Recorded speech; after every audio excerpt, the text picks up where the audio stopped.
안녕하세요. 마틸다입니다. 오늘도 이어서 악령과 싸우는 자 구마사제 읽어드리겠습니다. 3장 악마에게 맞서다. 악마에게 문을 열어주지 마십시오. 악마에게 절대로 기회를 주어서는 안 됩니다. 나는 단순한 재미나 호기심 때문에 악마에게 기회를 주는 경우를 많이 만나보았습니다. 지난 겨울 나는 이탈리아의 알토아디제에 사는 한 소녀로부터 나를 찾아오고 싶다는 전화를 받았다. 이처럼 이탈리아 국경 가까이에 사는 사람들은 이곳과 거리가 그리 멀지 않기 때문에 종종 나를 찾아오곤 한다. 그는 자매단으로 나를 찾아왔다. 오목조목한 이목구비를 지닌 젊은 여성이었다. 그는 자신을 캐롤라인이라고 소개했다. 그는 불면증에 시달리는 사람들이 흔히 그렇듯 피로로 수척한 얼굴을 하고 있었다. 따뜻한 차 한 잔을 앞에 가져다 주자 캐롤라인은 자신의 이야기를 꺼내기 시작했다. 언젠가 한 친구가 캐롤라인에게 자칭 마술사라는 남자를 만나보라고 제안했다. 캐롤라인은 재미삼아 그 제안을 받아들였다. 처음에는 3명이서 만나 짧은 시간 동안 잡다한 이야기를 나눴다. 남자는 자신에게 점치는 능력이 있으며 모두의 미래를 정확하게 읽을 수 있다고 자랑했다. 그러고는 캐롤라인에게 미래를 알려주겠다고 제안했다. 캐롤라인은 집, 회사, 친구들과의 만남이라는 진부한 일상과는 다른 신기한 이야기였기에 호기심과 스릴을 느꼈다. 그래서 그 남자와 계속 만나게 되었다. 그 남자는 이 아름다운 금발의 알토아디제 아가씨에게 이성적인 호감을 갖고 있었다. 그리고 자신이 그의 마음을 얻을 수 있을 줄 알았다. 그러나 처음부터 그는 가벼운 만남을 할 작정이었다. 캐롤라인은 그 남자의 그러한 마음을 눈치채고 사귀자는 요구를 거절했다. 이에 모욕을 느낀 그는 복수를 결심했다. 그래서 다시 캐롤라인과 만났을 때 남자는 사과를 하며 아무 일도 없었던 것처럼 그에게 친절하게 대하고는 그에게 커피 한 잔을 대접했다. 캐롤라인은 이것이 마술사의 저주라는 것을 알아차리지 못했다.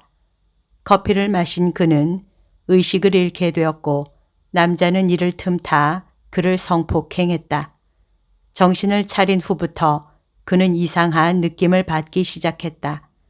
어디선가 환청이 들렸고 자신을 덮치려 하는 그림자들이 느껴져 공포 속에 살아야 했다. 캐롤라인은 심리학자를 3명이나 찾아갔다.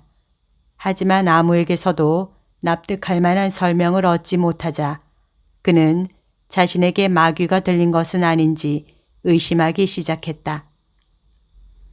그제야 그는 구마사제를 알아보기 시작했다. 그러나 그가 사는 지역에는 구마사제가 없었다. 그래서 집에서 차로 1시간 정도 떨어진 쿠어 교구에 있는 나를 찾아오게 된 것이다. 나는 기도 모임의 신자들과 함께 캐롤라인을 다시 만났다.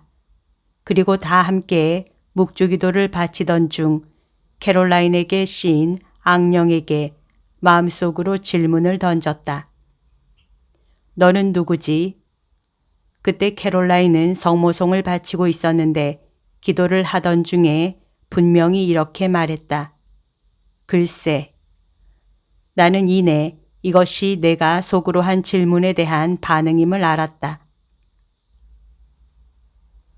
구마사제는 누군가가 나타나 자신이 악마에게 괴롭힘을 당하고 있다거나 악마에게 사로잡혔다고 말할 때 그 사람에 관한 모든 측면들을 잘 종합하여 아주 신중하게 식별해 내려고 합니다. 그런데 악마에게 시달린다고 주장하는 사람이 마술이나 점술의 세계에 발을 들였다고 말한다면, 그리고 그것을 자진해서 했다면 이는 강력한 상황 증거가 됩니다. 그는 자신을 어디로 이끌지 모르는 문을 열어버린 것이나 마찬가지이기 때문입니다.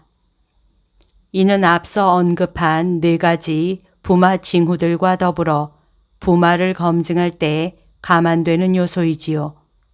이러한 징후가 많을수록 부마를 식별하는 것은 더욱 간단해집니다.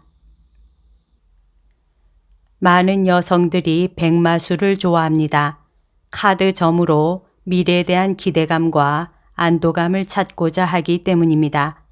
부마된 사람 가운데 여성이 더 많다는 것은 이런 마술을 여성들이 더 많이 찾는다는 것을 반영합니다. 여성들은 정마술 또한 자주 찾습니다. 부적과 주문으로 사랑하는 상대의 마음을 사로잡을 수 있다고 믿는 것이지요. 물론 남성들도 이러한 마술을 찾습니다. 사랑과 돈에 대해 알고 싶어 하는 것은 성별을 가릴 수 없으니까요. 마술사와의 사건 이후 캐롤라인은 일상생활을 재개하려 했지만 직장에서 문제를 겪기 시작했다. 그는 평안한 가정에서 자라 선생님이 되었고 인생에 큰 풍파 없이 평탄한 삶을 살아왔다. 그런데 갑자기 학교 동료 선생님들이 그를 표적으로 삼기 시작했다. 그는 점점 야유어 갔다. 무언가에 잘 집중할 수도 없었으며 밤이면 무시무시한 존재들에게 시달리는 악몽을 꾸는 바람에 한숨도 못 자고 뜬 눈으로 밤을 새워야 했다.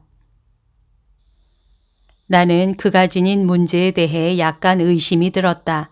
부마가 된 사람들은 구마 예식을 행하면 트랜스 상태에 빠지는데 그는 좀처럼 쉽게 트랜스 상태에 빠지지 않았던 것이다. 트랜스 상태가 되면 주변 환경을 잊어버린다. 이는 주변에서 기도를 바치고 있는 30분 동안 지속되기도 한다. 그런데 캐롤라인은 구마 예식 도중 종종 의식을 차리기도 했다. 그가 정말 악마와 싸우고 있었던 것인지 나는 아직도 잘 모르겠습니다. 그가 보였던 많은 징후들은 성폭행을 당했기 때문에 나타난 분노와 좌절감이 만들어낸 증상일 수도 있습니다.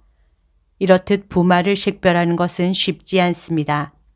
나는 그에게 교구에 가보라고 권했습니다. 그가 냉담하지 않은 가톨릭 신자였던 만큼 기도 모임에 다니라고도 조언했습니다. 6개월 동안 나는 그가 속한 교구의 신부님과 신자들의 도움으로 구마 예식을 이어갔습니다. 캐롤라인은 점차 나아지기 시작했습니다. 그는 정말 악마에게서 해방된 것일까요?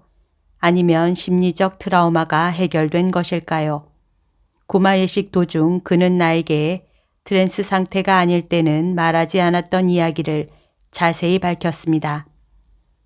예를 들어 마술사가 저주를 걸 때 사용했던 의식이 무엇인지 알려주었고 묘지 흙에 섞었던 약초 이름 몇 가지도 설명해 주었습니다. 그리고 그 남자가 처음부터 그를 해치려고도 했다고도 알려주었습니다. 마쿰바와 같은 라틴 아메리카의 일부 마술 의식은 악마를 소환할 때 매우 폭력적입니다. 또한 의식의 흔적을 남길 수도 있지요. 그러나 그에게서는 그러한 흔적을 찾을 수 없었습니다. 또한 아직까지도 나는 악마의 이름을 듣지 못했습니다. 그러나 나를 찾아오기 전 캐롤라인은 심리학자들에게서 도움을 얻지 못했습니다. 그들은 그에게서 어떤 정신적, 심리적 문제를 발견하지 못했습니다. 이런 면에서 생각하면 그가 내게 찾아온 것이 참으로 다행이라고 생각합니다. 영적이고 성사적인 삶이 그의 삶을 파괴하려 하는 악의 존재를 물리치는 데 큰 몫을 했다고 믿기 때문입니다. 하느님의 말씀과 성사 안에서 우리의 영혼을 가꿔가는 것이야말로 사탄과 악마에게서 멀리 떨어질 수 있는 최고의 방법입니다. 여기까지가 오늘 들려드릴 내용입니다. 오늘도 하느님의 뜻 안에서 서로 사랑하는 하루 보냅시다. 사랑합니다. 축복합니다.